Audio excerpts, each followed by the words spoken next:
Bonjour à toutes et à tous et bienvenue sur Sens Créatif, le podcast qui explore les motivations et les stratégies des artistes de l'image. Je m'appelle Jérémy Kleiss. Je m'appelle Laurent Bazar et nous sommes passionnés par la créativité que nous considérons comme une quête holistique. Loin des images d'Épinal fantasmées, nous questionnons l'être humain derrière les artistes que nous admirons. Pour en savoir plus, vous pouvez nous suivre sur Instagram @senscreatif_podcast et si Sens Créatif vous plaît, vous pouvez aussi rejoindre le Patate Club en soutenant financièrement le podcast sur Patreon. Ça se passe sur www.patreon.com/senscreatifpodcast. Cela vous donne accès à des tonnes de bonus et votre participation nous aide vraiment à continuer à produire ce podcast. Et c'est reparti pour le Boxon Créatif épisode 3. Salut Laurent. Salut Jérémy. Ça me fait très très plaisir de discuter avec toi aujourd'hui parce que c'est vraiment le grand retour du boxon après plusieurs mois de pause. Ouais, bah je sais pas trop où on va aller. Hein. C'est le sujet de cette mini-série. C'est le sujet. Le sujet, bah moi je l'ai appelé Lost, le sujet. Ouais, de cet épisode. Je t'expliquerai pourquoi après. Ouais. Mais en gros, on va parler du sentiment de perdition, ou la perte de créativité, comme on dit. Parce que ça existe vraiment, la perte de créativité. Un sentiment qu'on expérimente souvent quand on est créatif. Ouais, voilà. Bon, en fait, c'est ça, c'est un petit peu le syndrome de la feuille blanche où, en fait, on a peur à un moment, et même quand on a eu du succès, hein, je crois que c'était Orelsan hier qu'on parlait, c'était assez intéressant. Lui disait qu'il avait pas forcément le problème de la feuille blanche, mais c'était un petit peu la peur qu'à un moment, le succès s'arrête ou qu'il fasse pas la bonne chanson, tu vois. Et il y a ce truc-là d'être un petit peu paumé, même quand on a tous les repères qui comptent. Et tu peux quand même être paumé, tu peux quand même être perdu, quoi. Et puis te poser des questions sur ce que c'est que d'être créatif, quoi. Ok. Et donc comment on fait quand on est paumé? Parce que je disais tout à l'heure, ça nous arrive souvent. En fait, non, ça peut ne pas nous arriver souvent, mais ça peut nous arriver de temps en temps. Et vu que parfois on a nos repères et tout, et donc du coup c'est bien huilé, et quand ça nous tombe dessus, on a tendance un peu à paniquer. Donc comment faire pour ne pas paniquer? Ou en tout cas, comment on peut utiliser ce sentiment de perdition à bon usage? Déjà, c'est un petit peu normal d'être en panique, hein, parce que c'est l'idée d'être déboussolé, d'être perdu, de pas avoir de repères, en gros d'être un petit peu coupé des racines. Donc je pense que c'est un petit peu inévitable d'être un peu dans le mal. Faut savoir que quand on parle de perdre des repères, notamment en psychologie, l'idée c'est de dire qu'on perd une partie en fait de notre identité. Et c'est ça qui met à mal, parce qu'on se demande qui on est, parce qu'en gros les repères c'est un petit peu ce qui forge tes croyances, tu vois, tes espoirs. Et si tout ça part un petit peu à volo, t'as l'impression d'avoir perdu ton identité, et du coup la perturbation en gros elle vient vraiment de là, quoi. Mais en fait derrière ça pose aussi une très bonne question, c'est-à-dire que est-ce que finalement cette identité que tu t'étais forgée par la force du mental, tu vois, est-ce que finalement c'est pas une réalité un petit peu imaginaire? Oui. C'est justement ce que je me disais, c'est est-ce que finalement c'est pas une histoire d'ego ou de fantasme, vu qu'on est tellement accroché à cette image de nous, quand cette image de nous explose et qu'on n'est plus inspiré, enfin c'est terrible, comme tu dis, que notre identité entière elle crumble, comme on dit en anglais, alors ça devrait pas en fait. Ouais, c'est ça. Ouais, parce qu'en fait c'est parce qu'on l'a taffé avec le mental au lieu de la taffer avec le cœur. Et c'est ça quand on dit qu'on perd ses racines, il y a ce côté d'identité créative en fait qu'on a tous en nous. On verra que c'est pas une identité qui se replie sur elle-même, hein. J'en parlerai un petit peu plus tard. Donc quand je parle d'identitaire et quand je parle de racines, c'est quand même c'est plutôt l'idée des bases, quoi. Tu vois, de la solidité des fondations, ce que tu as finalement l'héritage de ton éducation, mais aussi tout ce que tu as mis en branle, hein, pour apprendre, pour te forger une culture, avoir des émotions, etc. Tu vois, c'est vraiment tout ça. Et évidemment, je vais encore reparler du fameux statu quo, mais lui il est là pour justement finalement toujours te couper de tes racines, quoi, parce qu'il veut que tu bosses pour lui, donc il veut que tu sois productif. Donc du coup il te met des injonctions, le statu quo, donc ça va être évidemment les objectifs, les enjeux, ça on en a beaucoup parlé dans les 2 précédents épisodes du Boxon. Il y a la compétition, la concurrence, le stress du quotidien, pour parler de quelque chose qui va parler à tout le monde, c'est l'algorithme, tu vois. L'algorithme, il te met cette pression qui te perd, hein, parce qu'en fait, il te donne des clés et puis après, il te les retire. Donc finalement, jouer avec les réseaux sociaux, c'est c'est vraiment un bon terreau pour la perdition, pour le coup. Et voilà, c'est ce truc-là, en fait, c'est tout ce qui nous éloigne finalement du cœur. C'est ça qui nous amène à cette identité un petit peu imaginaire, en fait, qu'on s'est fait de nous-mêmes. J'aime bien ce titre d'un livre que j'ai beaucoup aimé de Jerry Hyde qui s'intitule Play from the fucking heart. Et je suis pas là forcément pour expliquer le bouquin, mais le titre il est trop fort, c'est que si tu joues vraiment depuis le cœur, mais c'est une explosion incroyable. Mais c'est pas simple, hein. Et on en a déjà parlé sur le podcast de passer du mental au cœur, et c'est souvent en fait le vécu, les difficultés, le boxon, en un mot, qui t'oblige au fur et à mesure du temps, et souvent il y a de la résistance, on essaie de contourner le machin et tout, mais il y a un moment donné où en fait t'es à genoux, tu chiales, t'y arrives pas, ou t'as juste perdu peut-être de l'inspiration, mais ça peut être des trucs parfois plus durs qui t'obligent de passer du mental au cœur. Et là, il y a une vraie transformation qui s'opère, ce qui fait que, bon voilà, c'est un peu le propos de cette mini-série, c'est le boxon, c'est de l'accueillir et de se laisser transformer par, et en fait, ça rend la créativité et ce qui en sort beaucoup plus puissant, parce que on est dans le ressenti, on est dans le cœur et pas que dans un exercice mental. C'est ça, exactement. Et en fait, on vient de vous donner la réponse. Donc en fait, l'épisode super, c'est fini. Voilà, c'est fini, c'est terminé. Donc, si vous avec votre cœur, les principes simples sont toujours les plus compliqués à. Et voilà, et c'est pour ça que l'épisode n'est pas fini. Voilà. C'est pas si simple en fait. Ouais, la réponse est super simple, c'est-à-dire qu'il faut que ça vienne du cœur. Et comment faire? Mais en même temps, c'est pas facile. C'est pas facile. Pour parler un petit peu de mon expérience personnelle.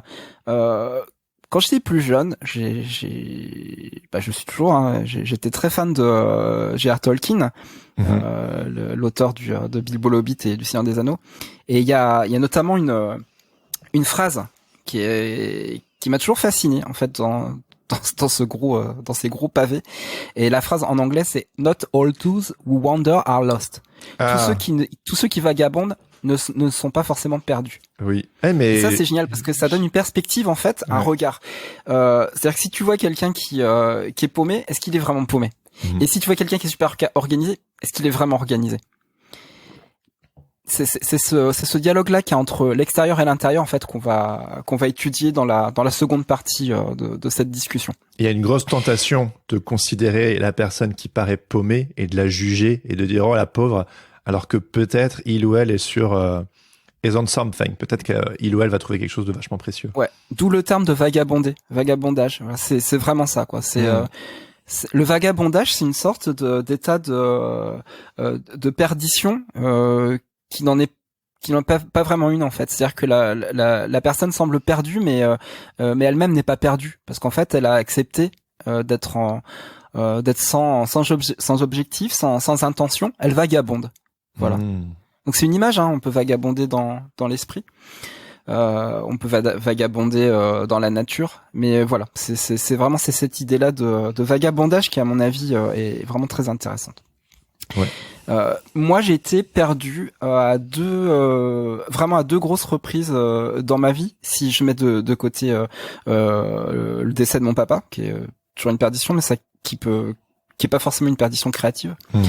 Mais au niveau des perditions créatives, voilà, il y a la première, en fait, j'ai fait une dépression suite à une rupture, et j'en ai déjà parlé dans quelques autres émissions et podcasts, mais en vrai, ce que ça m'a amené, c'est que j'avais plus envie de rien, quoi.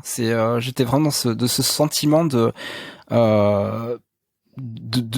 plus savoir où j'allais et de plus savoir pourquoi je faisais les choses.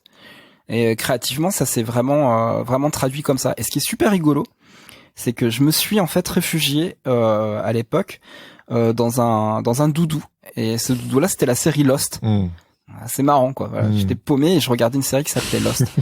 Et donc, je pense que tout le monde connaît un petit peu la série, quoi. C'est un groupe de personnages qui qui est en vol au-dessus du Pacifique, et l'avion s'écrase en fait sur une île, et ce groupe de personnages là, donc les survivants, se retrouvent coupés du monde puisqu'ils n'ont plus ils sont pas repérés, donc ils sont complètement paumés sur cette île, loin de tout, et en fait on va découvrir par le biais de la narration, du storytelling de la série, quel est leur passé,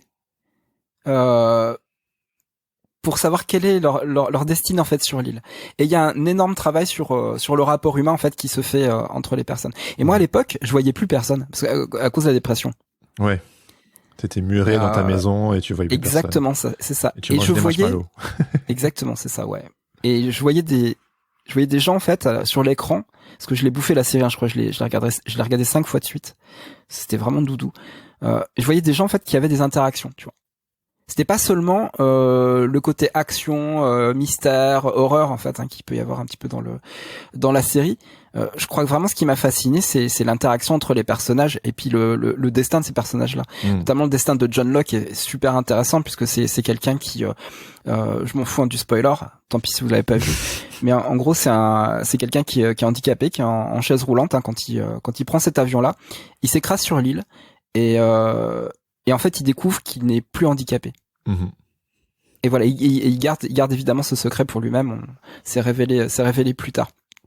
Et pour lui, c'est une sorte de seconde chance en fait. Il prend ça comme une seconde chance. Il prend ça comme une bénédiction. Là où tous les autres autour de lui sont complètement paniqués et sont effondrés parce que ils savent que c'est vraiment la mierda. Pour lui, c'est une chance en fait.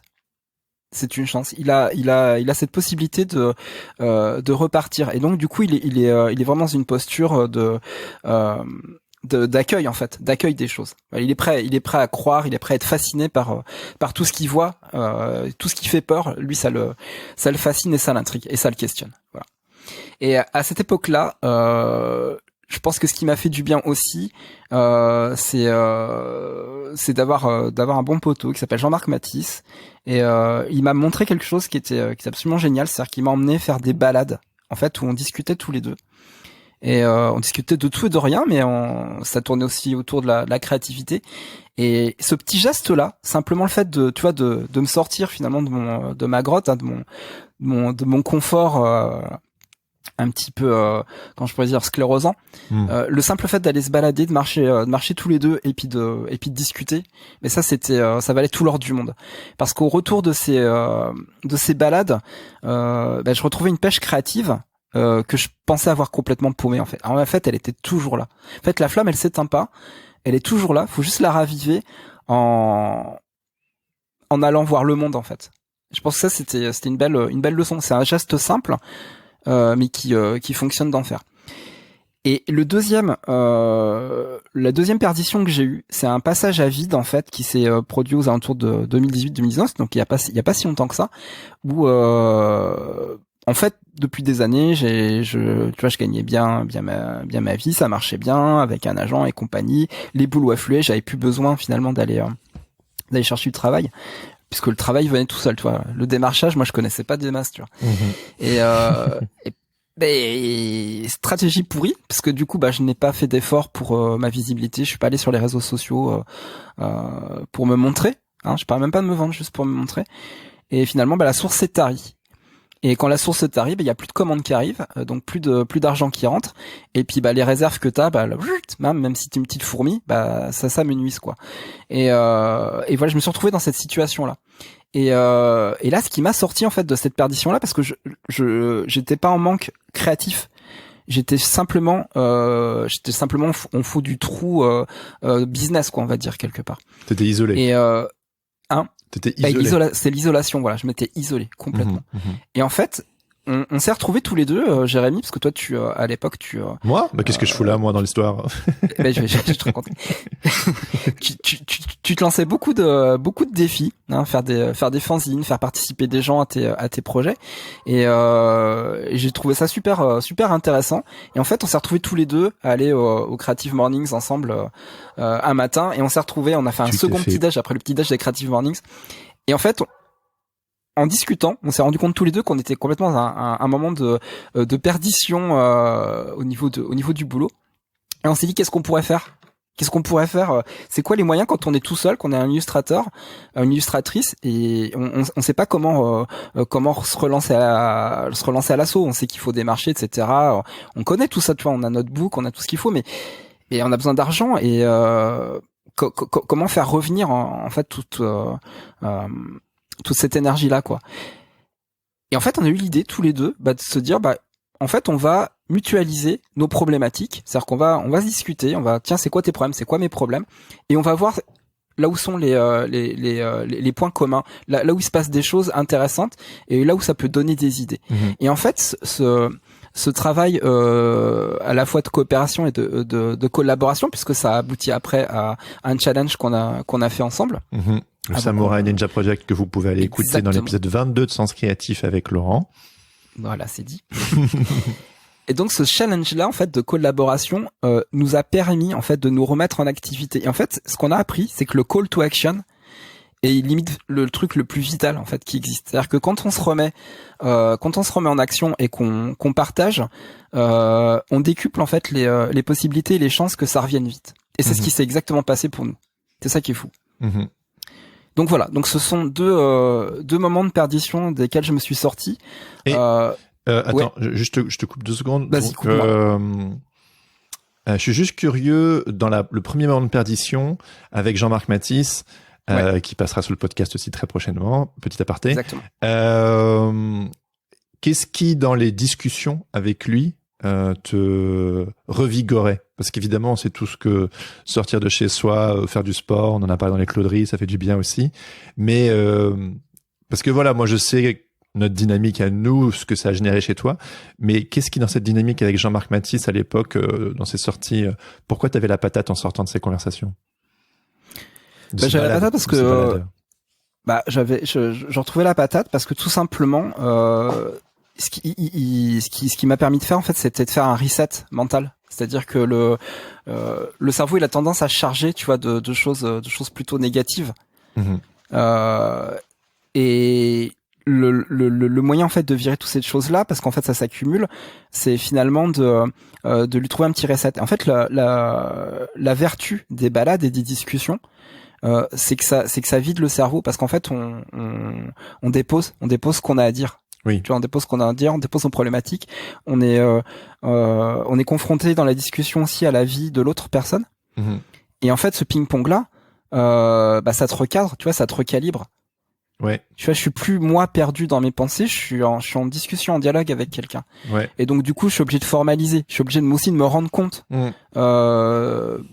si mon état est justifié ou pas, si ce que je pense est justifié ou pas, parce que je dois le verbaliser, je dois le justifier.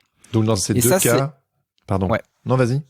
Non, vas-y aussi. Dans ces deux cas, ce qui t'a sorti de l'état de perdition, c'est sortir de l'isolation et c'est faire un ping-pong avec quelqu'un d'autre. Ouais. Voilà. Il faudrait vraiment que je sois vraiment très con pour si ça m'arrive une 3e fois, pour pas comprendre ce qu'il faut faire. Je te laisserai pas passer. Je dirais, ça suffit les conneries, Laurent, là. Ok, donc. Non, en tout cas, voilà. Ouais. Alors, en tout cas, c'est mon expérience perso. Si vous avez des expériences personnelles également à partager, n'hésitez pas à nous en faire part sur le Discord. Et rejoignez le Patate Club parce que c'est exactement ça en fait, c'est de sortir de oui bah d'accord. Vas-y, continue. Non mais blague à part, t'as totalement raison, c'est vraiment ça. C'est le fait de sortir de l'isolation, de se confronter à d'autres, d'être stimulé, de se confronter à d'autres avis. Mais j'ai pas envie de cramer ce que tu as envie de raconter. Et je précise aux auditeurs et aux auditrices que je sais pas du tout ce que tu vas raconter. Donc c'est pas où on va. Hein. Je me perds allègrement avec toi dans cette conversation. Non, j'ai quand même une feuille de route. Alors, aujourd'hui, la feuille de route qui m'intéresse, c'est déjà de partir d'un mythe. En fait, c'est le mythe du labyrinthe. Et voilà, c'est l'histoire de Thésée dans le labyrinthe avec le Minotaure. Voilà.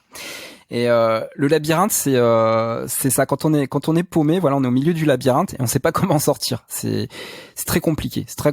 C'est terrifiant. C'est un endroit terrifiant. Mais j'ai envie de débunker tout de suite le concept, c'est que c'est aussi un endroit très créatif. À l'origine, le labyrinthe, il est créé par Dédale. Dédale, c'est un multi-artiste, architecte de l'Antiquité, hein, qui a fait pas mal de choses très connues dans les mythes et les légendes. Et notamment, c'est le concepteur du labyrinthe de Minos. sur l'île de Crète. Et alors, ce qui est rigolo, c'est que dans l'histoire, en fait, ce qu'il faut savoir, donc le labyrinthe était extrêmement complexe. C'était vraiment un endroit qui était fait pour ne jamais en sortir et finalement se faire bouffer par le Minotaure au milieu. Mais il y avait qu'une solution pour en sortir vivant. C'était de dérouler un fil de laine et de le suivre jusqu'à la sortie. Et en fait, c'est Dédale qui file le tips à Ariane et Ariane file le fil. Tu me suis? À Thésée. Donc en fait c'est le créateur lui-même du labyrinthe qui donne la solution pour en sortir. Et je trouve ça absolument génial. Ouais. Et ce côté et ce principe créatif finalement d'utiliser quelque chose qui est très simple comme une pelote de laine, tu vois, que tu vas dérouler, le fil rouge pour sortir de quelque chose d'extrêmement complexe. Je trouve ça génial. Et puis il y a ce côté humain, Dédale qui donne la solution à Ariane qui donne l'outil à Thésée qui s'en sort, qui tue le Minotaure, qui sort du labyrinthe. Ouais. Je crois que dans l'histoire, Thésée, il n'en a rien à faire d'Ariane, après il se barre, il y a un truc comme ça. C'est l'expérience qui prime. Nous confirmeront. Mais bon, c'est pas très important.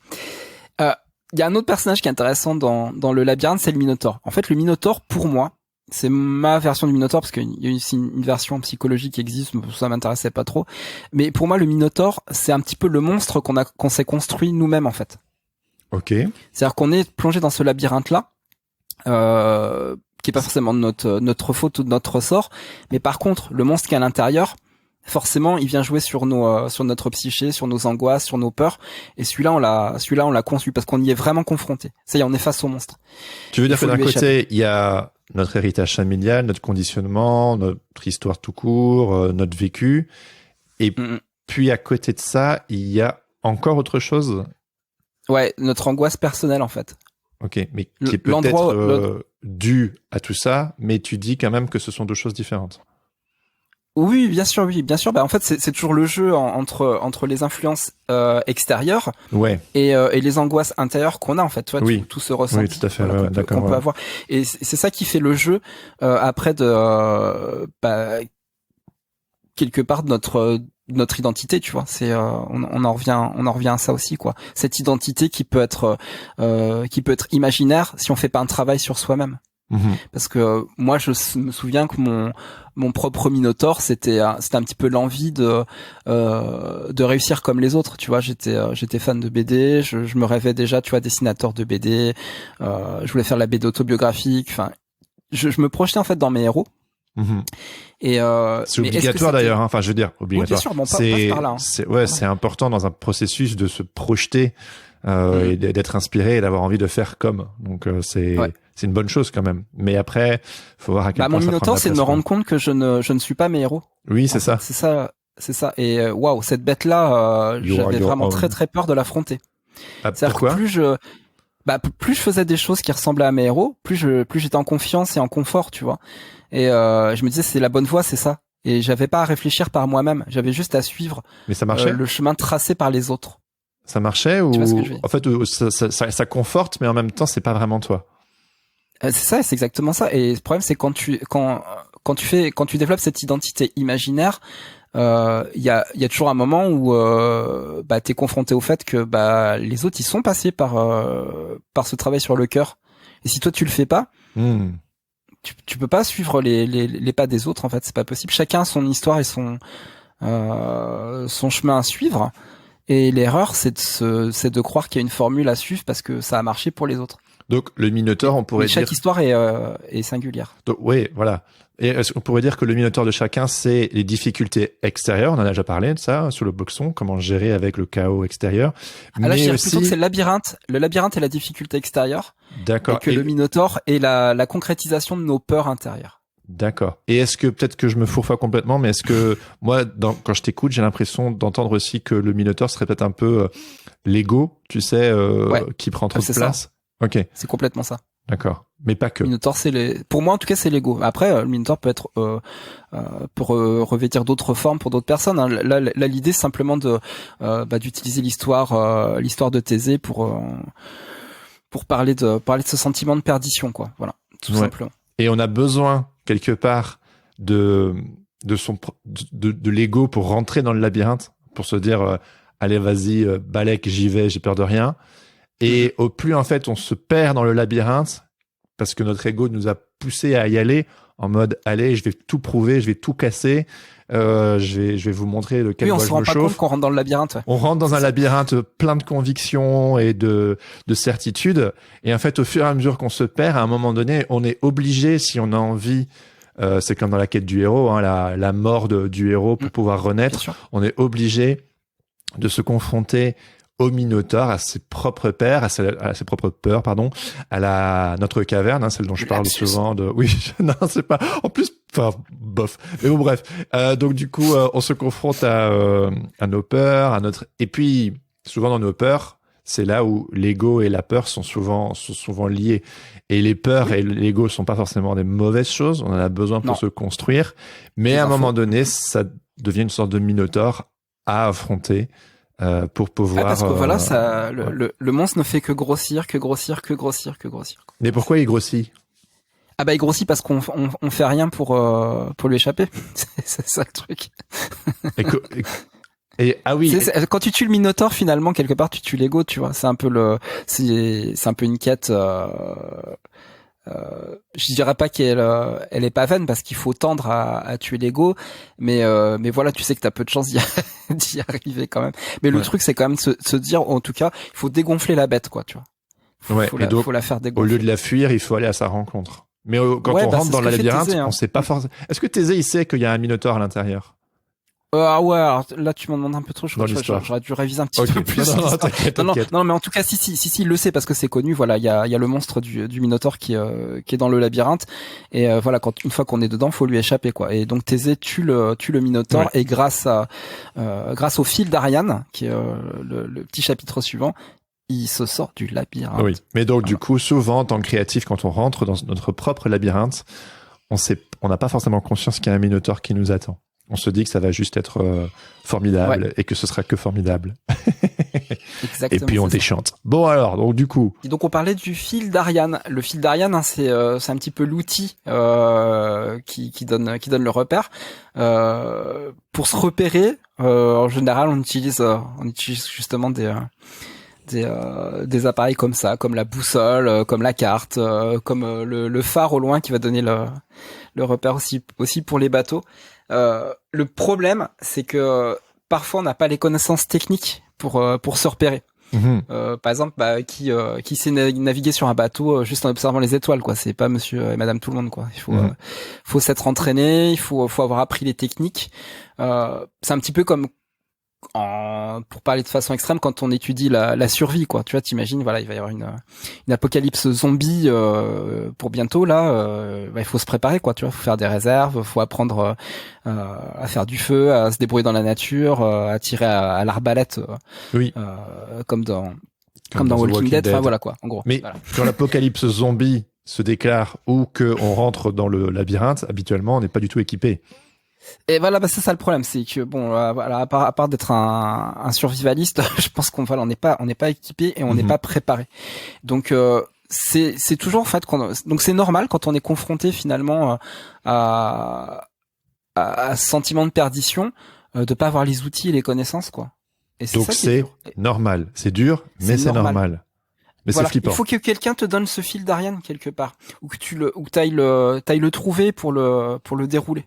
Ouais. Et pour ça, il faut s'autoriser à se perdre pour aller chercher le fil d'Ariane. Exactement, s'autoriser à se perdre pour aller chercher. Ouais. Exactement, c'est ça. Et c'est ce call to action vers la perdition qui permet d'en sortir. Parce que si on reste où on est, on périclite, quoi.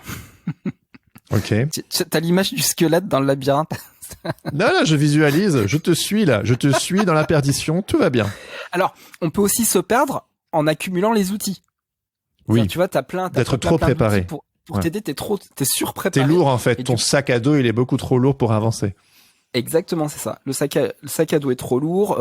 T'as trop d'outils. Tu sais pas forcément les utiliser au maximum comme tu voudrais. Donc c'est pas forcément non plus la solution d'être suréquipé, quoi. Voilà. Et c'est vrai que encore une fois, c'est savoir s'écouter le cœur, quoi. Ouais. Et c'est vrai que c'est un travers que j'entends assez régulièrement. Par exemple, quand quelqu'un m'approche pour j'ai envie de lancer mon podcast, quel matériel je dois avoir, il y a vraiment cette sorte de liste d'avoir le meilleur matos possible, d'utiliser les logiciels au mieux et tout.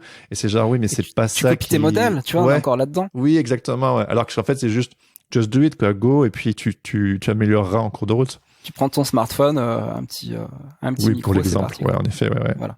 On en parle souvent, quoi. Donc, voilà. Donc, le vrai sujet, parce qu'on peut être perdu dans la vie pour plein de raisons, mais nous, le sujet qui nous intéresse, c'est la perte de créativité. Mm-hmm.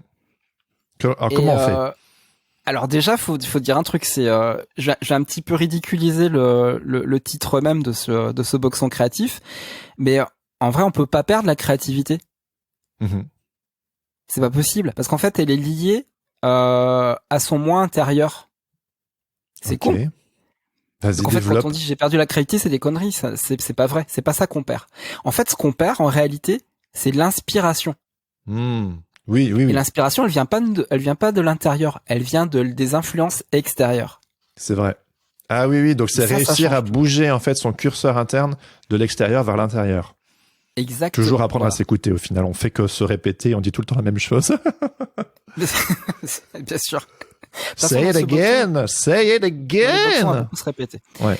Alors, la créativité. Alors, j'ai un petit topo sur la créativité. Alors, elle est associée, en fait, faut savoir, au lobe frontal droit du cerveau. Et donc, elle fait référence à un groupe de capacités cognitives, comme la capacité d'organiser, d'initier, de planifier et d'utiliser nos émotions pour atteindre un objectif.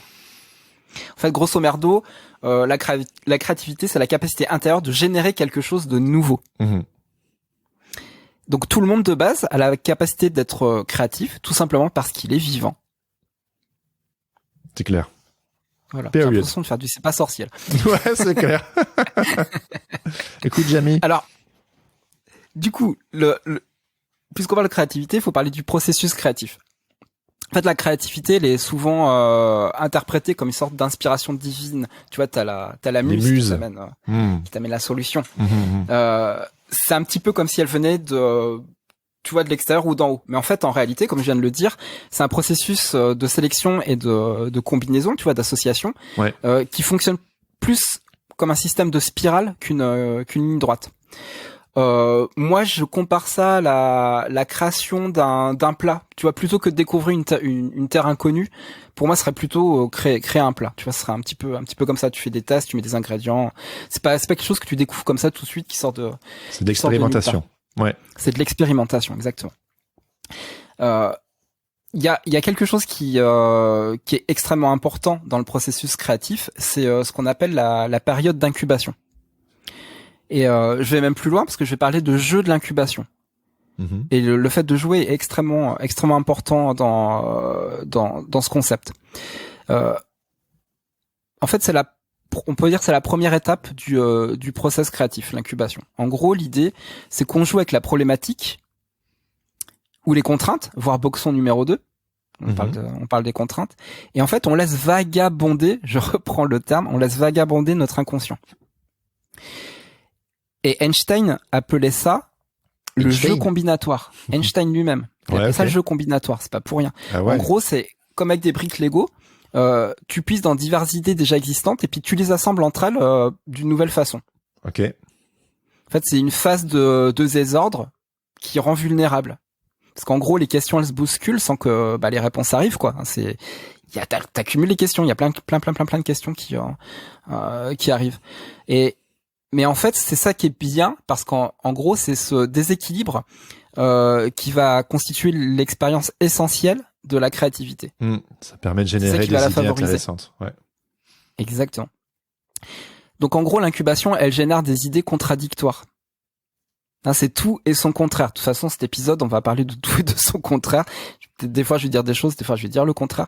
Mais c'est ça, en fait. C'est ce qui fait que ça permet de confronter un petit peu comme des atomes. On est vivant, quoi. Soit ils se repoussent, voilà, soit ils forment des molécules. D'où le fait de chercher enfin, tu sais, parfois on dit, c'est pas cohérent, c'est plein de paradoxes, comme si c'était une tare, comme si ça discrédite le discours. Bon, il faut mettre des pincettes évidemment et des nuances à ce que je dis là, mais non, mais c'est vrai, c'est ça. Mais en tout cas en termes d'idées, on est vivant, quoi. On est vivant et on est bourré de paradoxes, et c'est ce qui fait qu'on avance, et que donc du coup, pas avoir peur forcément de ces paradoxes et de ces contradictions et tout ça. Ouais, parce qu'en fait, générer des idées, ça vient des contradictions. Oui. Je vais balancer un petit peu ce que je pense du contexte actuel, mais Je crois que bah ouais, non, mais je pense que c'est un des vrais problèmes. C'est-à-dire qu'en politique, de nos jours, il y a plus de dialogue. C'est oui ou c'est non. Noir ou blanc. C'est j'impose un truc, et ben ton truc que t'imposes, je dis non. Et il y a plus en fait il y a plus d'échange. Et le fait qu'il y a plus d'échange, il y a plus d'idées. Et donc du coup, bah la politique est très appauvrie en fait de ça, quoi. Oui. Et nous, on a la chance d'être des artistes, d'être des créatifs, des créateurs, des créatrices. Et je pense que ça, c'est notre super pouvoir, c'est que nous, on est en capacité de dialogue, d'échange. Ouais, c'est ça. Et puis de toute façon, moi, juste pour la petite minute podcast, mais c'est une des raisons pour lesquelles je suis totalement amoureux du média podcast, parce que c'est un des seuls endroits où en fait on peut discuter longuement, en fait, où on s'écoute, on est là pour apprendre les uns des autres. Il y a parfois aussi du débat, mais l'idée c'est vraiment de prendre le temps. On n'est pas sur des buzzwords, ou on n'est pas sur et moi c'est vraiment le fait de sortir de sa chambre à écho et de dialoguer. On peut le faire à travers une œuvre d'art, on peut le faire à travers un podcast, à travers des tonnes d'autres choses, à travers un livre, à travers mais voilà, moi c'est entre autres pour ça que je suis passionné par l'artistique, la créativité, parce que ça crée cet échange, cette dynamique, en fait. On n'essaie pas d'imposer son point de vue à l'autre, et ça nous permet d'être en mouvement, d'être vivant, en fait, de se confronter, et d'avancer, et de changer. Est-ce que ce serait pas ça la créativité au final? S'autoriser à changer. Moi, je pense, je pense que c'est complètement ça. Et surtout, on a la possibilité de jouer avec le temps. On a le temps pour nous. Le temps est de notre côté. Le temps est notre allié. Ouais. Là où dans d'autres domaines, si on prend le temps, le temps n'est pas l'allié, quoi. Et du coup, justement, c'est se laisser le temps, parce qu'en fait, si on s'autorise à vagabonder, comme tu dis, on se donne le temps de changer, d'avancer.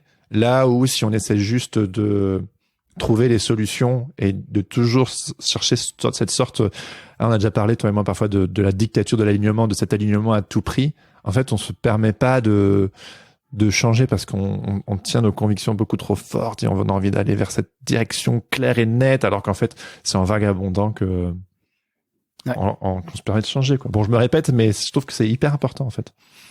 Non, je suis complètement d'accord. Et merci, on n'est pas en contradiction, du coup. Oui. En tout cas, voilà, ce principe de l'incubation et des émotions contradictoires, c'est ce que notamment on appelle en mathématiques le hasard. Donc ça, c'est un concept qui est super intéressant. En gros, je vous raconte un petit peu le processus scientifique, qui est très proche finalement d'un processus créatif artistique. C'est le chercheur ou la chercheuse va poser une question, et puis elle va jouer avec jusqu'à ce qu'elle trouve une solution créative. C'est comme ça qu'on fait, tu vois, en expérimentation. Si on obtient un blocage créatif, du coup, le chercheur ou la chercheuse va attendre un certain temps, puis elle réessaye. Elle s'arrête pas au blocage. Elle réessaye. Il y a peut-être une autre solution. Et en fait, on utilise l'association libre pour résoudre des problèmes. L'association libre, en fait, c'est de laisser venir justement ces idées contradictoires pour les associer et voir si ça donne quelque chose. Et c'est un petit peu comme quand on résout des énigmes ou qu'on écrit des histoires. C'est le même système, en fait. Toi, quand tu résous une énigme, tu mets des indices qu'on l'air de rien avoir ensemble. Tu vois, comme Colombo, Sherlock Holmes dans leurs histoires. Et ils trouvent la solution parce que justement, c'est pas logique. Et ils cherchent c'est quoi finalement le mystère derrière cette absence de logique. Et c'est ça qui crée les idées et qui rend créatif. C'est pour ça aussi souvent les mathématiciens ils ont l'air un petit peu excentriques. On en a rencontré un tous les deux de très excentrique, Cédric Villani. Tu te souviens quand il était oui, pardon, oui, non, bien sûr, ouais. Voilà. Oui, c'est vrai, c'était particulier. On a l'exemple du mathématicien excentrique. En fait, en gros, ils nous paraissent zarbi, les gars, mais c'est parce qu'en fait, ils font ce qui marche, pas ce qui paraît bien. Ok. Donc. Et là, j'ai un exemple super, parce que j'ai vu cette semaine, c'est dans Quotidien, il y a Yann Barthès qui recevait en fait le prix Nobel français de physique Alain Aspect, qui travaille sur le paradoxe fondamental en mécanique quantique. Et en gros, ce qu'il lui disait, en fait, vous choisissez d'aller contre Einstein. Et Alain Aspect lui répond, mais en fait, je choisis rien du tout, moi. Je suis juste un expérimentateur et je regarde le résultat. Tout simplement. Donc en fait, c'est ça qui est bien, c'est de se dire quand on fait ces expérimentations là et qu'on va chercher des solutions, on n'est pas contre quelque chose. Ouais. C'est simplement, en fait, on découvre des nouvelles choses. Ces nouvelles choses, en fait, elles se basent sur les anciennes choses. Et si les anciennes choses n'avaient pas existé, comment on pourrait les dépasser? Comment on pourrait discuter avec elles? Tu vois, comment on pourrait les amplifier? Est-ce que ce serait pas, je fais un peu un parallèle avec ce que tu me disais, de passer de la tête au cœur. Et là, au lieu d'être contre, pour moi, contre, c'est avoir les mains fermées. Et en fait, c'est d'avoir les mains ouvertes à quoi que ce soit qui puisse se passer. Mais vu qu'on le fait volontairement, vu qu'on est conscient qu'on est dans ce processus de vagabondage, de s'ouvrir à des nouvelles perspectives, c'est comme ça que la créativité peut se développer, que quand on a les poings serrés parce qu'on est contre quelque chose ou parce que on est sûr certain de ce qu'on veut et qu'on se donne pas la permission de découvrir en fait des nouvelles perspectives, quelque chose de nouveau ne peut pas pousser. Et donc voilà, moi j'aime bien cette image d'avoir les mains ouvertes et c'est notamment comme ça qu'on peut passer du mental au cœur, au ressenti. Et voilà. Bon. Très juste. Alors moi ce que je voudrais dire c'est que la chose la plus importante à retenir du jeu de l'incubation, c'est que l'incubation elle ne diminue pas avec le temps. Donc encore une fois le temps est notre allié quoi. En fait elle fait que se charger un petit peu comme une pile. Ok. Donc la deuxième étape du processus créatif, on y vient, c'est l'inspiration. Donc là, effectivement, on peut perdre l'inspiration. En fait, l'inspiration, c'est ce qui déclenche la pensée créative et du coup, elle n'est pas innée. Elle va provenir de facteurs ou de sources externes. Tu vois, c'est ce qu'on voit, ce qu'on entend, ce qu'on ressent, parler du cœur, on y est encore. Et elles influencent notre façon de penser aux problématiques en général. On va par exemple remarquer quelque chose de frappant. Et souvent, ce qui va se passer, ça c'est super rigolo, c'est quelque chose sans rapport qui va nous aider à trouver l'association qui a été incubée en amont. C'est-à-dire, il y a quelque chose qui va se passer, aucun rapport, mais pourquoi à un moment ça fait tilt, ça fait clic dans la tête et on a une idée qui sort. Ça c'est quand même très magique. En fait ce que je disais tout à l'heure, c'est que ça arrive généralement quand tu prends ta douche, quand tu te balades, quand tu fais vagabonder ton esprit en fait. C'est à ce moment-là où ça arrive. Quand tu forces, l'idée elle vient pas quoi. Classique. L'idée vient pas, la page elle reste blanche, il y a rien qui sort. Et quand tu n'y penses plus, le cerveau lui, il se remet à nouveau à taffer et à faire des associations. Donc en gros, si on n'est pas capable de faire des associations, faut vraiment laisser le cerveau le faire pour nous-mêmes en fait. Après, faut avoir le réflexe de noter et un dictaphone, un carnet de notes, etc. Faut avoir le réflexe de noter quand ça arrive. Mais en général, les eureka, ils arrivent. C'est le eureka dans la douche. Oui, bien sûr, oui. Enfin, c'est le eureka du bain quand il comprend que le corps. Le pire, c'est que j'ai l'impression qu'on le sait tous, ça, qu'on doit lâcher prise et aller se balader, aller manger une pomme ou j'en sais rien. Et en fait, c'est tellement difficile de lâcher prise quand on a vraiment envie de trouver la solution. Mais c'est ça, c'est vraiment une idée de lâcher prise. Il faut que la solution, c'est hyper contre-intuitif ce que je vais dire, mais faut en fait que la solution, on ait l'impression qu'elle arrive de nulle part. Ouais. Elle se présente à nous, quoi. Voilà. C'est peut-être ça la muse.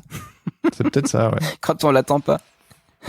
Mais bon, plus concrètement, c'est ce qui nous aide à trouver des nouvelles façons de penser et de créer. Ça, c'est quand même la base en fait, quand on invente des choses, qu'on crée des choses, c'est vraiment amener cette nouveauté. C'est donner une nouvelle perspective sur ce qui n'existait pas avant. C'est-à-dire que les choses, elles existent déjà. Enfin, on peut partir du principe que tout a déjà été créé et inventé, mais par contre, on peut encore tout combiner. Et c'est ça qui est génial. C'est comme le principe à nouveau des briques Lego, quoi. C'est qu'on peut à chaque fois revenir à ce système-là. Puis parfois, ça peut aussi aller dans l'autre sens, c'est-à-dire que ça peut d'abord venir de l'inspiration, et puis après on peut être créatif avec l'inspiration. Oui, ça commence souvent comme ça d'ailleurs.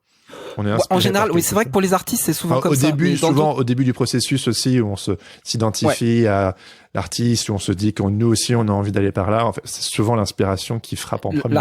L'artiste va être frappé par l'inspiration, mais c'est pas forcément le cas dans d'autres domaines créatifs où, par exemple, on va être plutôt sur, on a des outils créatifs et puis on manque peut-être d'inspiration sur le moment. Et justement, c'est dans dans ces cas-là où il faut aller faire cet effort de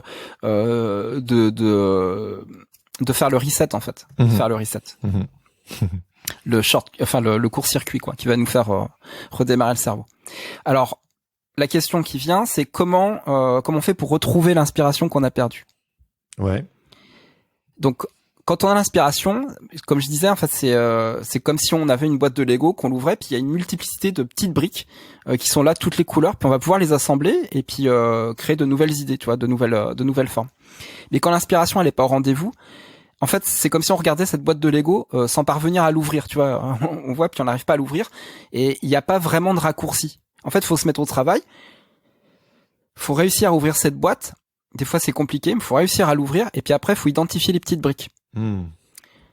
Donc du coup, ça va être un processus. Vraiment besoin.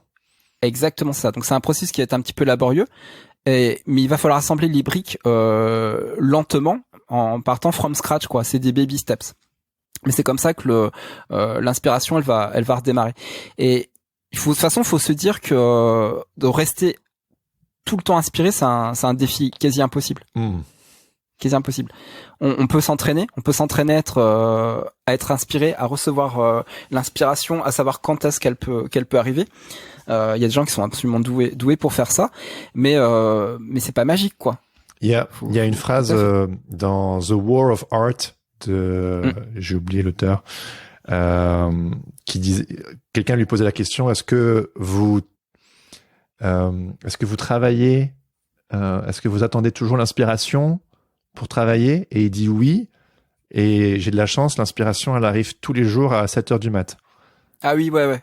En gros, c'est simplement, tu te mets en condition, tu t'entraînes tous les jours, tu réponds à l'appel tous les jours. Bah, c'est le jeu du sans enjeu, hein. C'est ça. Quelle que soit l'inspiration, elle est là, faut la saisir. Voilà. Et en fait, ça veut pas dire que quelque part c'est toujours génial, mais en tout cas, tu te mets à disposition pour que tu baisses un petit peu ton niveau d'exigence en fait pour pouvoir accueillir plus de choses et du coup être plus productif en termes créatifs. Du coup, il y a cette question de régularité. Après, évidemment, et ça soulève d'autres problématiques qu'on soulèvera aussi sur Sens Créatif, c'est genre comment faire pour être régulier quand notre quotidien il est constamment bousculé, interrompu, que ce soit notre quotidien, que ce soit l'actualité, que ce soit nos enfants, que ce soit les réseaux sociaux, j'en sais rien. Comment faire pour rester vraiment régulier? Parce que je crois vraiment que c'est la régularité qui permet de développer son craft. Mais, c'est le principe des habitudes et des routines quoi. Une bonne habitude, ça peut sauver la life du créatif, de la créative. Ouais. J'ai l'impression qu'on le sait tous, mais que l'enjeu d'aujourd'hui, c'est comment faire pour rester dans ces habitudes. De toute façon, c'est difficile de trouver des nouvelles idées quand t'as l'impression d'être à court d'idées, quoi. De toute façon, c'est la frustration assurée, et puis t'es plus productif, du coup. Ouais. Alors, si jamais vous vous sentez en panne de créativité, il y a quand même pas mal de choses à faire, et j'ai fait une petite liste, on va les voir ensemble, Jérémy. Voilà, donc, en gros, si votre inspiration, si votre créativité est pas ouf, ça veut dire que votre inspiration, elle est basse. Donc il va falloir monter la jauge d'inspiration pour relancer la créativité. Alors dans mon listing, j'ai noté qu'il y avait notamment les voyages. Ça, je pense que c'est un petit peu la base hein, quand on est perdu. C'est bien de voyager parce qu'on s'éloigne de ses racines pour mieux les ressentir, à mon avis. Et puis aussi ouvrir de nouvelles perspectives en rencontrant de nouvelles personnes, en voyant des nouveaux paysages. Parce que je pense que ça, c'est un petit peu la base des voyages. Alors on peut aussi, des choses beaucoup plus pragmatiques, écouter de la musique. Moi, je trouve que ça amène un super apport énergétique parce que ça permet de se mettre dans une stase ou dans un rythme. Puis il y a tellement de choix de choses qu'on peut écouter. Une techno minimale qui te règle bien. Ouais. Puis l'avantage de la musique, c'est que voilà, c'est pas quelque chose qui demande, qui prend une concentration quoi. Dans les choses qui prennent beaucoup plus de concentration, lire un livre évidemment. Là, il faut être concentré dessus. En général, un livre c'est plein d'idées quoi. Donc si tu lis un livre, tu ressors. Forcément, t'as rempli la jauge d'inspiration. C'est quasi obligé. Évidemment, on peut regarder des vidéos. Ça peut être n'importe quoi, mais c'est souvent mieux de regarder des conférences, des talks, des tutos, des docus qui vont nous amener à justement faire réfléchir. Mais ça peut aussi être absolument une vidéo complètement conne qui va nous donner une idée. En gros, l'inspiration, elle peut vraiment venir de partout. Des choses un petit peu moins évidentes, se sociabiliser. J'allais le dire. Sortir c'est ce que je faisais pas. Ouais, c'est ça. Sortir. Parce que tout ça, je pense que beaucoup d'entre nous, on le fait. Ça peut être aussi associé à de la distraction. Oui. Ça peut être de l'inspiration, évidemment, mais ça peut aussi être associé à la distraction. Et c'est très solitaire, en fait, au final. Et puis bon, c'est vrai qu'on fait des métiers très solitaires, donc c'est normal d'activer des leviers d'inspiration tout seul. Mais voilà, comme tu te dis, sortir de sa solitude. Mais sociabiliser, c'est tout con. Moi, je le fais. Moi, sociabiliser, c'est je vais au foot. Je vais les entraînements de foot de Joachim. Je l'accompagne et là, je discute avec les autres papas, les autres mamans. Bah, je sociabilise. Je discute. Je dis, bah, toi, tu fais quoi dans la vie? Moi, je fais quoi, etc. Puis on commence à discuter et on discute sur des champs qui sont complètement différents. Moi, je discute avec des personnes qui sont dans le champ médical, dans le champ militaire. Ouais. Rien à voir, mais ça remplit la jauge. Dans le champ du business. Exactement, c'est ça. Et du coup, ça n'a rien à voir, mais on a des super discussions et ça permet de fertiliser les idées, aussi sur le mood de la journée, quoi. Ça joue pas mal. Et on s'imprime, on s'imprègne aussi d'autres choses que nos petites obsessions de créatifs. En fait, on s'imprègne de la réalité. Et c'est hyper important de sortir de cette petite bulle, de ses préoccupations pour aller voir le monde. Et, ouais, exactement. Et parce que chaque personne a une énergie différente. Et des fois, c'est super inspirant de voir l'énergie de quelqu'un qui est pas du tout dans son champ créatif, tu vois. Ouais. Ou même dans son champ de travail ou de développement perso. Et ça c'est vraiment quelque chose de super important. J'en étais, se sociabiliser. En fait, je pense que c'est complètement impossible de se forcer à trouver l'inspiration si t'as pas une influence extérieure. Tu vois ce que je veux dire? C'est-à-dire que si t'es enfermé dans ta grotte, c'est pas poreux, c'est un blocos, quoi. Tu vois, il y a rien qui rentre. Donc l'inspiration, comme elle vient de l'extérieur et qu'elle vient pas de l'intérieur, parce que c'est la créativité qui vient de l'intérieur. Bang, là ça bloque. Là, c'est pas possible. J'ai connu une fille comme ça aux Beaux-Arts qui refusait catégoriquement de se laisser influencer et qui du coup ne se nourrissait pas de d'autres influences, qui voulait pas voir et son travail en pâtissait clairement. Mais elle avait envie de rester pure. Mais en fait c'est une utopie. Tu es obligé de te nourrir. C'est une utopie, ouais. C'est une utopie. Les utopies moi j'aime beaucoup les utopies. Mais les utopies sont faites pour qu'on ait une tension vers les utopies, tu vois, une tendance vers les utopies, ça c'est bien. Tendre vers. Mais voilà, mais si t'es dans l'utopie pure et dure, ton utopie devient une dictature. En général, c'est ce qui se passe. Oui. Donc voilà, c'est le souci des utopies. Ouais, c'est un sujet qu'on aime bien aborder aussi, qu'on a essayé un petit peu d'aborder dans l'épisode avec Myriam sur l'alignement. C'est que l'alignement, c'est une bonne chose quand on l'utilise pour tendre vers. Mais si on est dans une sorte de désir, de fondamentalisme, de pureté absolue, quel que soit le sujet d'ailleurs, ça sclérose en fait, et c'est dommage. Donc une autre solution pour retrouver l'inspiration, c'est ce que je disais tout à l'heure, ça m'a beaucoup aidé, c'est sortir, faire des balades. Ouais. Et là, on en parle aussi dans l'épisode, le premier épisode des Clauderies. Donc c'est pour ça que je vais pas développer là-dessus. Vous écoutez l'épisode, Claude en parle très très bien. On a une super discussion dessus. En gros, on fait taffer le corps et ça libère l'esprit, quoi. Voilà, c'est ça l'idée. Un autre moyen, c'est de s'entourer. Donc là, je parle pas de sociabiliser. Là, c'est vraiment s'entourer, c'est-à-dire l'idée de se constituer une team, une équipe et de trouver des alliés. Ça, c'est quand même vachement important. C'est ce qu'on a fait avec Jérémy. C'est ce qu'on continue à faire tous les deux avec le podcast. Patate Club. Et ça, c'est top. Voilà, se constituer une équipe pour aller plus loin, c'est vraiment utile. C'est ce qu'on fait aussi avec Kylian Talin. Je trouve ça génial. Et Kylian Talin, lui, de son côté, fait aussi monte des teams avec d'autres personnes. Et je pense que toute cette galaxie qui se crée, en fait, elle bénéficie à chacun parce que lui connaît lui, qui connaît lui, qui connaît elle, qui connaît elle, qui connaît elle. Il y a quelque chose qui se passe à ce niveau-là qui favorise énormément de choses pour plus se sentir perdu, pardon. Il y a un autre concept et super, je vous avais dit qu'on allait se contredire tout le temps, c'est s'isoler quand même. Quoi? Comment oses-tu dire l'inverse? Oui, j'ose dire l'inverse. Alors, ça veut pas dire s'enfermer et se couper du monde, évidemment. Mais ça veut dire limiter les distractions pour se recentrer. Et ça peut être un super move quand on n'arrive pas à trier le flux justement d'inspiration qui arrive. On peut être inspiré par plein de trucs, mais des fois ça peut être too much, quoi. Oui. Ça peut être aussi too much. Donc c'est bien aussi de se couper, tu vois, tu coupes ton portable, tu te dis tiens, pendant 2 jours, je me concentre sur un truc, j'ouvre pas les infos, je refuse qu'on m'appelle, etc. Je bosse sur mon projet, et ça peut être super bénéfique aussi. Voilà. Bon, le truc, c'est de pas de rester là-dedans pendant des mois. Oui, mais c'est des cycles. Évidemment. C'est des cycles et par moment on en a besoin. Voilà. Mais si on sent qu'on est trop parasité, voilà, faut couper aussi, c'est bien. Je suis un petit peu dans ce mood-là en ce moment. Ah oui. Besoin de me recentrer. Après avoir beaucoup été dans le collectif, besoin un petit peu de simplicité et de... Puis on peut couper la journée aussi, hein. Moi aujourd'hui, c'est ce que je vais faire. Tu vois, j'ai ma journée les découper en plein de petites parcelles de temps. Et j'ai des parcelles où je veux pas qu'on me dérange, et j'ai des parcelles où je vais m'autoriser à être dérangé parce que ça va être hyper important. Je dois recevoir des calls, donc je suis obligé là d'être réceptif. Et par contre, je veux un moment dans la journée où j'ai 2-3 heures où je fais que bosser sur quelque chose de très précis. Il y a une autre forme d'inspiration qui est super top, qui coûte pas cher, c'est rêver.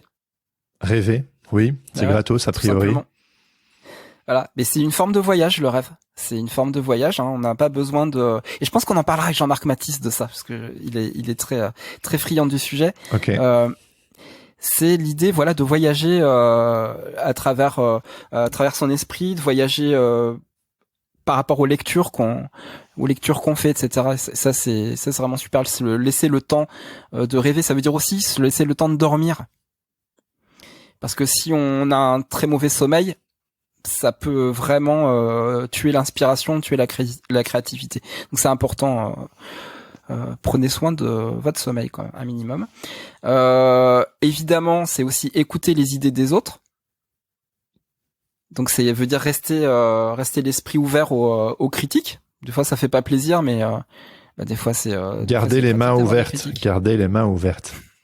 Voilà, les avis, les conseils. Voilà. Et encore plus si vous avez la chance de côtoyer des personnes qui sont aussi créatives, forcément elles ont des trucs intéressants à vous dire. Donc oui. Donc voilà, ça. Moi je sais que ça a été salvateur pour moi, hein, au tout début de ma carrière, notamment quand j'avais besoin de regards, que ce soit Mike Stefanini, que ce soit toi, que ce soit Claude, que ce soit DJ Pizza, vous quatre, vous avez vraiment été 4 personnes qui... C'est hyper important de sortir de sa solitude quand on a un questionnement, quand on est perdu, et de poser une question à quelqu'un d'autre pour qu'il nous donne un petit peu son regard. Ça débloque constamment plein de choses. Et parfois, on a peur, on se dit on va paraître con, on va le déranger, on va... il ou elle a autre chose à faire, alors qu'en fait, il suffit de demander, et puis l'autre, s'il a pas envie de te répondre, il te répondra pas, et toi, t'as rien risqué, quoi. Donc, ouais. C'est ça, rien à perdre. Et le dernier point, pour retrouver l'inspiration, je dirais que c'est changer ses routines. Et ça, j'en parle assez longuement dans l'épisode 1 du Boxon. Change the process to change the outcome. C'est-à-dire que si quelque chose ne fonctionne pas, peut-être que c'est la routine de base qui fonctionne pas et qu'il faut la changer. Et du coup, ça redonne un élan de créativité derrière. Et je vous recommande encore une fois, si vous avez la possibilité de regarder la vidéo sur Mick Gordon, le créateur de la musique des nouveaux opus de Doom, ce qu'il raconte est absolument hallucinant, quoi. C'est une belle leçon de créativité, puis de tuer son ego pour sortir quelque chose d'encore beaucoup plus fort. Et c'est l'épisode 2 du Boxon, ça. C'est pas le premier, c'est dans le 2. C'était pas dans le 1? C'était dans le 2 que j'en parle? Ouais, c'est dans le 2. Je sais parce que j'ai fait le montage, j'ai mis du son, la musique et tout. Voilà. Donc vous irez écouter l'épisode 2 si vous avez loupé. Ah oui, c'est vrai, c'est dans les contraintes, ouais. Je pensais que j'avais mis dans le premier. De toute façon, je vous parlerai de Mick Gordon quasiment dans chaque épisode. Alors, voilà comment, à mon avis, et ce n'est que mon avis, on peut développer son propre voyage créatif. C'est en misant sur une direction, donc c'est la mise en action, plutôt que sur une destination, qui serait l'enjeu, l'objectif. Ok. Ça permet de prendre des chemins de traverse, tu vois, voilà, de se laisser vagabonder, d'être capable de faire des rencontres. Moi, j'ai une fascination pour les docus de voyage, notamment Antoine de Maximi. Je suis un grand fan de toute son œuvre. Et ce que je trouve génial dans son concept créatif d'émission, hein, c'est j'irai dormir chez vous, c'est que finalement il sait quelle direction il prend, mais il sait pas qui il va rencontrer, et il sait pas ce qui va se passer. Et du coup, c'est ce qui l'amène à essayer de dormir chez les gens. Et des fois, ça l'amène à avoir des rencontres absolument hallucinantes où il dort pas forcément chez les gens. Ah oui, d'accord. Ok. Voilà. Alors, le voyage créatif, oui. Ouais. Non, mais justement. Tu me fais des petits signes. Ouais, non, je te fais des petits signes parce que je réfléchis avec toi et que je me dis. Donc du coup, on est dans le labyrinthe Et si j'ai bien compris, tout ce que tu viens de décrire là, les différents tips que tu viens de donner, c'est pour retrouver le fil d'Ariane. Ouais, c'est ça, exactement. Donc, une fois qu'on a trouvé le fil d'Ariane, pour un peu repartir sur son chemin dans le labyrinthe, what next? Exactement. Sachant qu'il y a toujours le Minotaure qui est dans le coin. Et du coup, moi, j'ai une petite tension narrative dans ce que tu me dis. Le Minotaure, il me fait toujours flipper, là. Donc, qu'est-ce qu'on en fait, tu vois? Mais je te laisse dérouler. J'avoue, j'en sais rien. On va voir ensemble ce qu'on en fait. C'est ça qui est rigolo, c'est j'entends le bruit du buffle, là, tu vois. On fait une aventure ensemble, là. Ouais, ok. C'est vrai qu'il fait flipper mon Minotaure sur la vignette. Ah oui, allez voir la vignette de l'épisode, franchement, trop flippante. Je crois que c'est le rapport avec nos petits personnages un petit peu cocasses. Alors, le voyage créatif, je vais, plutôt que vous faire un grand discours, je vais prendre plein de petits exemples pour définir un peu ce qu'est le voyage créatif. Et voilà, je pense que c'est des exemples qui sont assez intéressants. Le premier exemple que je vais prendre, et on en a parlé un petit peu tout à l'heure, c'est le monomythe. C'est le concept développé par Joseph Campbell à la fin des années 40. En gros, tous les mythes du monde racontent essentiellement la même histoire et n'en sont que des variations. C'est un schéma narratif. C'est donc le livre s'appelle le héros aux 1001 visages, si vous voulez si vous voulez la référence. Alors pour moi, c'est totalement vrai et totalement faux à la fois. Parce que évidemment, toutes les histoires ne se déroulent pas sur cet arc narratif, c'est un petit peu un biais. Mais n'empêche, le concept est hyper intéressant. Je vous fais un petit peu la lecture. Un héros s'aventure à quitter le monde du quotidien pour un territoire aux prodiges surnaturels. Il y rencontre des forces fabuleuses et y remporte une victoire décisive. Le héros revient de cette mystérieuse aventure avec la faculté de conférer des pouvoirs à ses proches. Alors si vous reconnaissez des centaines et des centaines de films de cinéma ou d'histoires récemment créés, bingo, c'est ça. C'est normal. Parce que c'est normal. Star Wars, George Lucas s'en cache absolument pas. Il a tout créé sous le concept du monomythe. Le filou. Ouais, le filou. Mais un des points importants de ce qu'on appelle le voyage du héros, c'est la mort et la renaissance qui amènent à la transformation qui permet de réparer. C'est ce que tu disais au début. Tu t'es fait. Exactement. En fait, pour faire plus simple, c'est pour dire que quand on se casse la gueule, en fait, c'est qu'au fond, on est sur le bon chemin pour repartir de plus belle. Oui, si on reste chez soi, on peut pas se casser la gueule, donc bon. Mais en même temps, on ne vit pas une aventure. Ouais. Ça fait partie du voyage. Autre concept important quand on est dans ce voyage créatif, c'est pivoter. Je sais pas si vous avez l'image de Ross Geller dans Friends qui fait pivot quand ils essayent de bouger le canapé dans les escaliers, c'est assez connu. Here we go, pivot.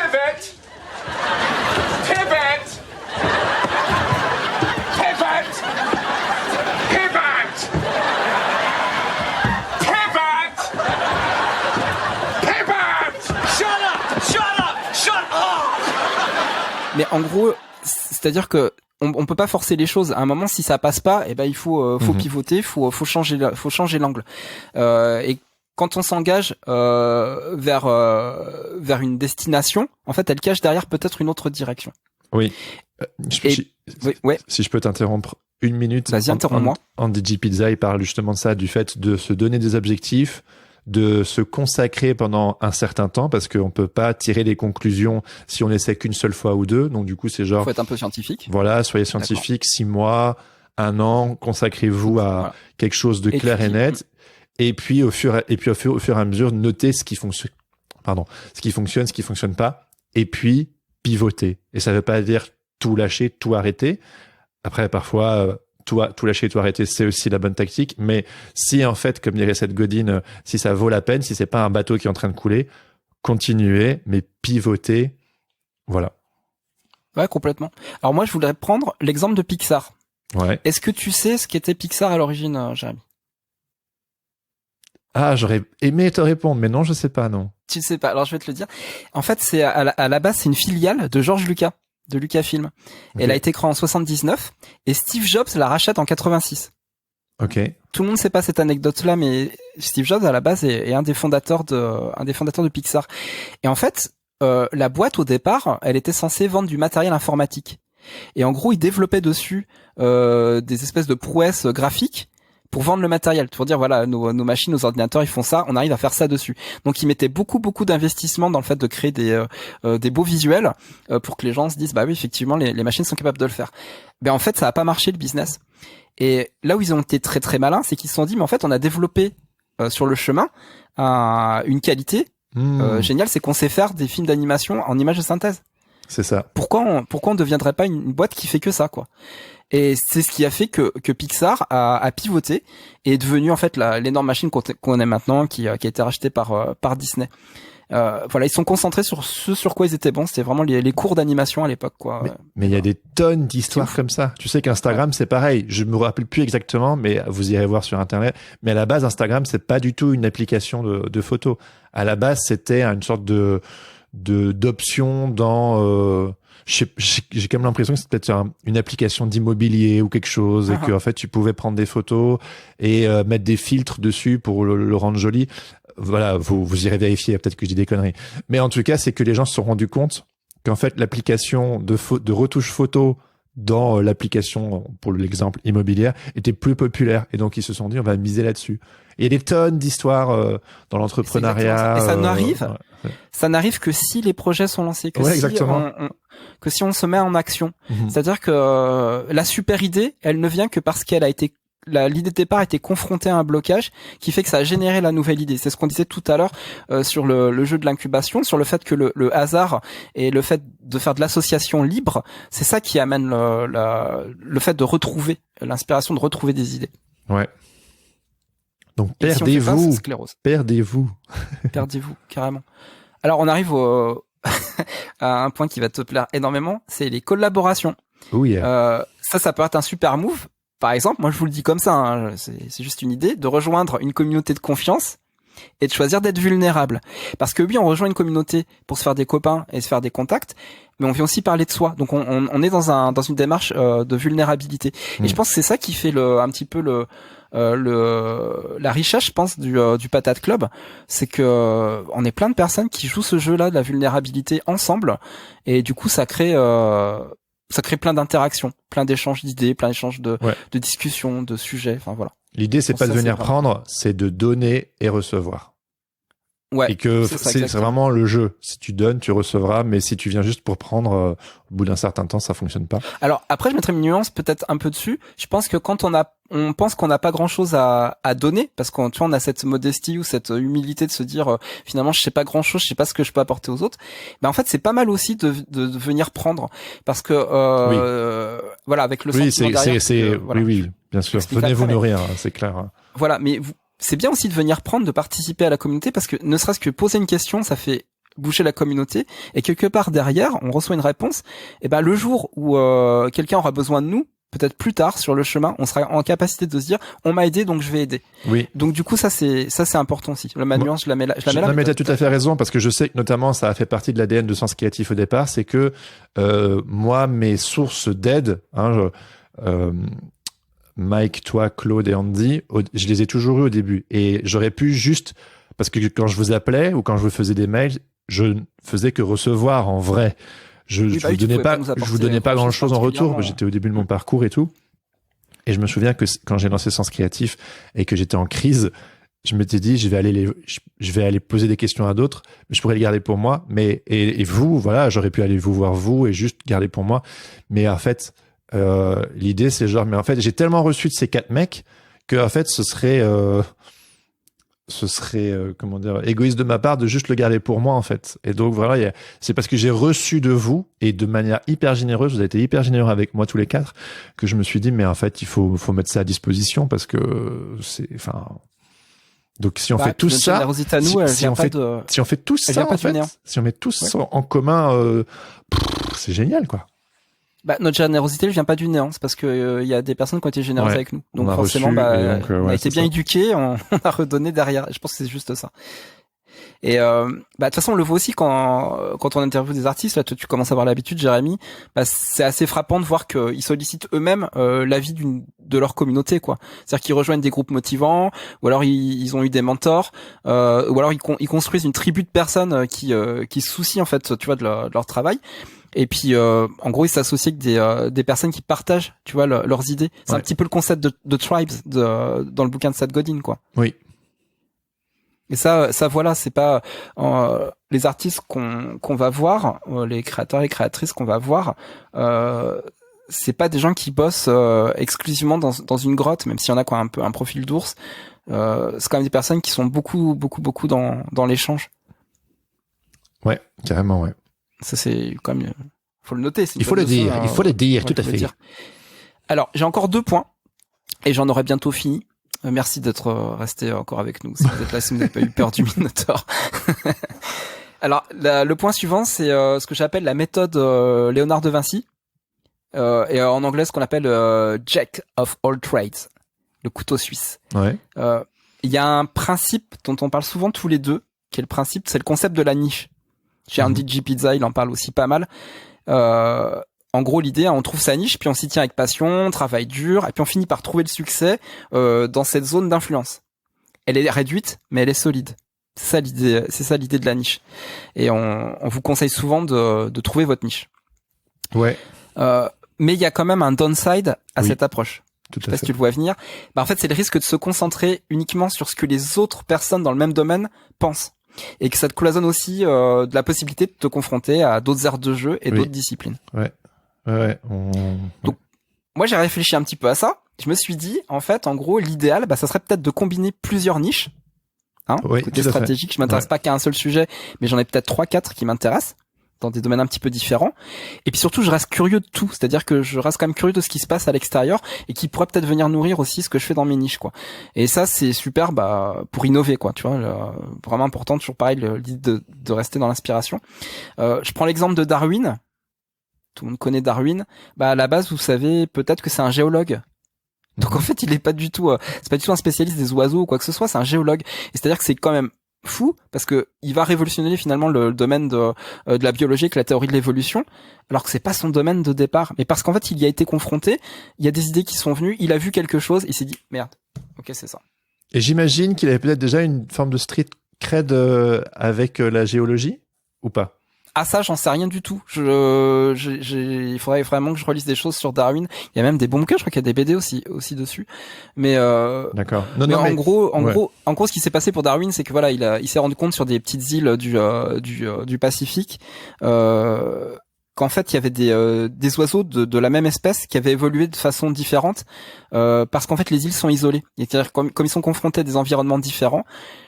Du coup, ils évoluent d'une manière différente. C'est comme ça que ça lui a fait. Waouh. Ouais. Ok, d'accord. Alors qu'il était venu étudier les roches et la géologie sur ces îles-là. Oui. Mais je dis ça parce que tout est lié. Ça veut dire que tout est connecté. Ouais. Non, en fait, ça me fait penser parce que on peut pendant un temps se focaliser sur une niche et parce qu'on connaît bien les codes, on peut bâtir sa crédibilité. Et affiner son craft et son art dans une certaine niche, mais ça peut aussi être enfermant et parfois d'un point de vue purement professionnel ou économique, parfois ça peut être une niche qui peut-être te permet pas de t'émanciper ou d'aller plus loin. Et donc du coup, c'est intéressant de pas avoir justement cette attitude de puriste dont on a déjà parlé auparavant et d'aller voir quelles sont les autres facettes de notre personnalité ou les choses qui nous intéressent ou qui nous obsèdent qui peuvent venir enrichir en fait notre propos, notre travail, pour peut-être s'ouvrir vers quelque chose d'un chouille plus universel et qui permet aussi de nous faire avancer et de toucher plus de gens. Et donc du coup, il y a évidemment du coup le petit risque, comme qui n'est pas un risque, mais qui est souvent décrié de ces artistes qui font un truc hyper pointu et puis après qui deviennent un chouille plus mainstream et qui sont du coup. T'as perdu ton âme. Voilà, c'est ça. Ils sont boudés par la fanbase parce que voilà, t'as vendu ton âme ou je ne sais quoi. Et en fait. Il y a cette tentative en fait de s'ouvrir, de garder les mains ouvertes et d'aller vers quelque chose d'un peu plus large.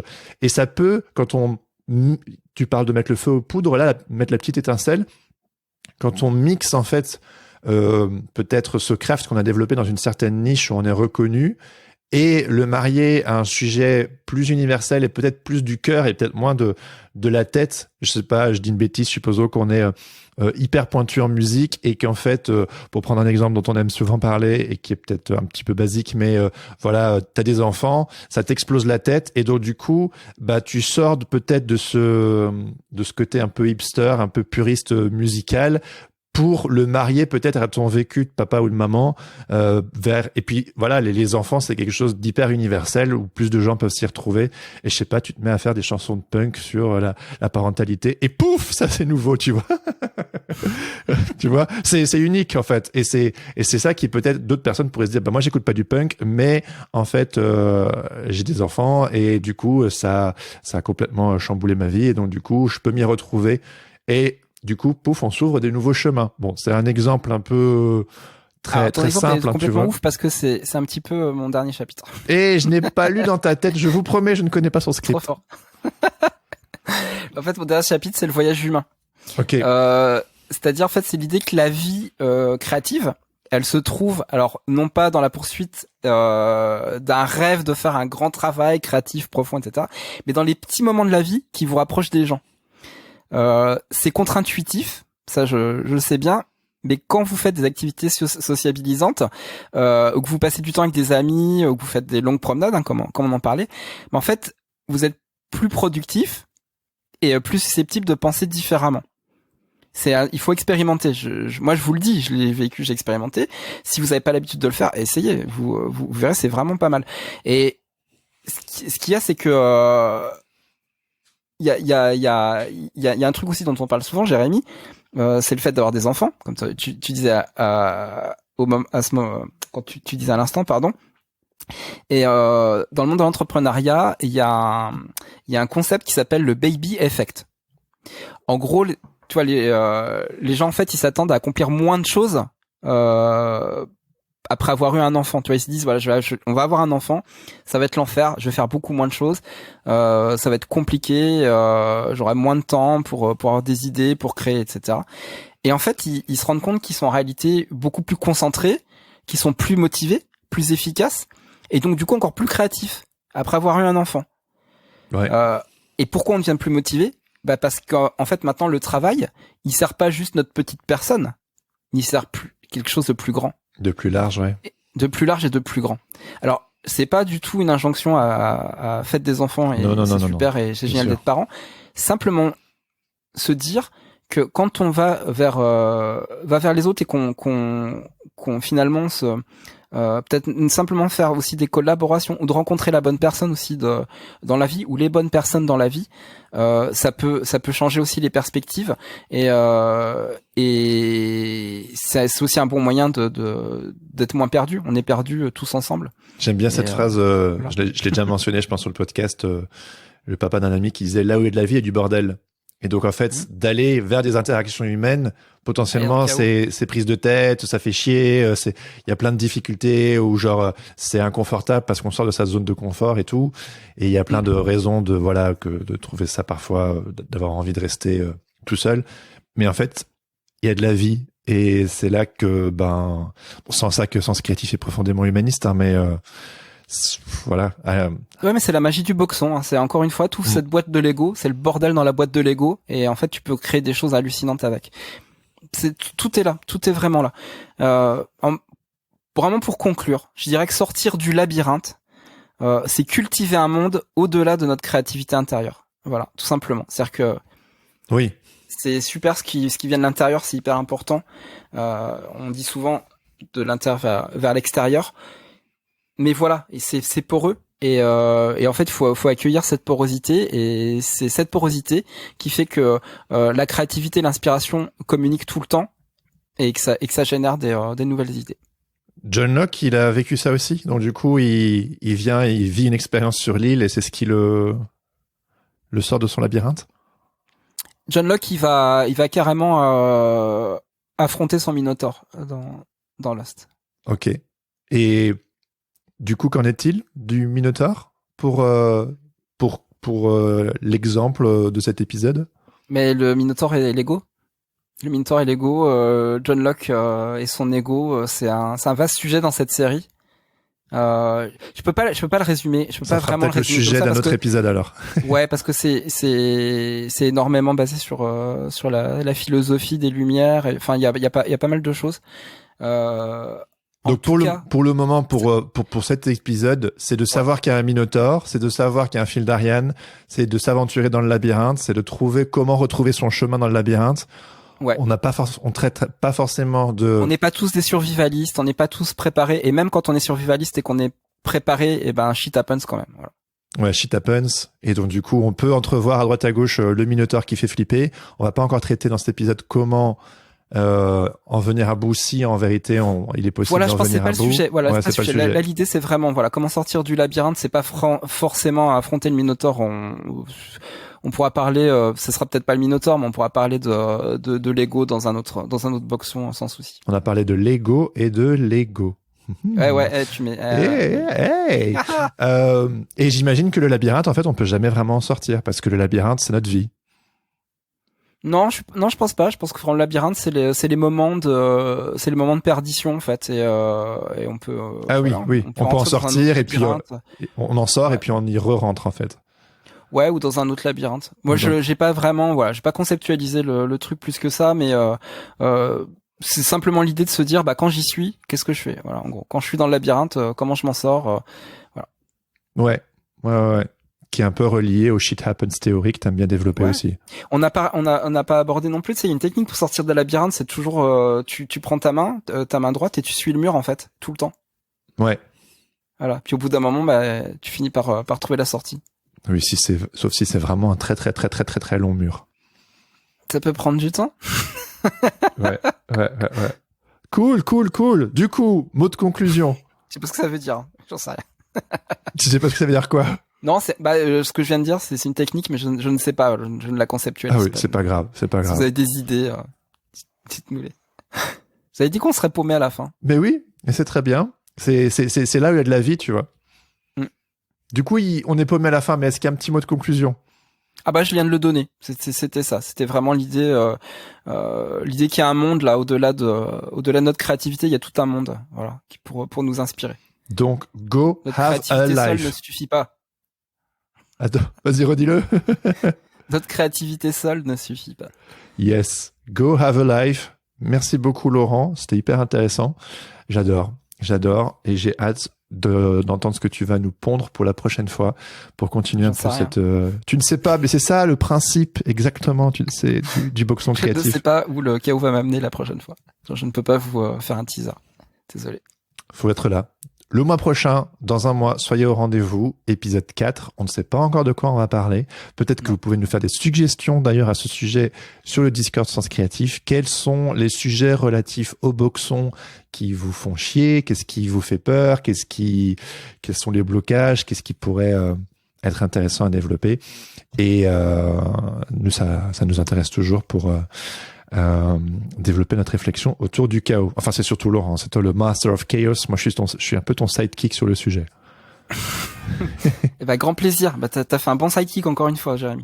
High five. Je sais pas si vous avez remarqué, mais maintenant, depuis la reprise, il y a un épisode Sens Créatif toutes les semaines. 2 interviews par mois, plus une colauderie, plus un boxon créatif. Donc, venez écouter tout ça. C'est très, très cool.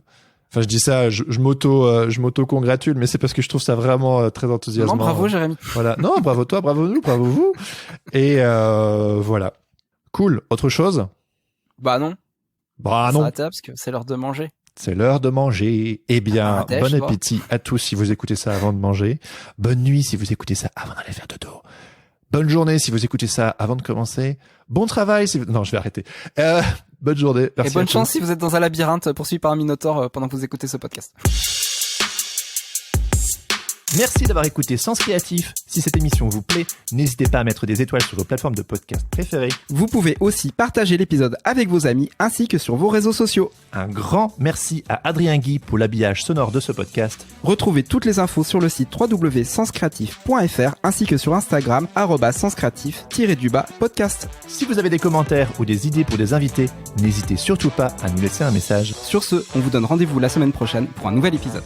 En attendant, restez créatifs et surtout, n'oubliez pas, everything is connected!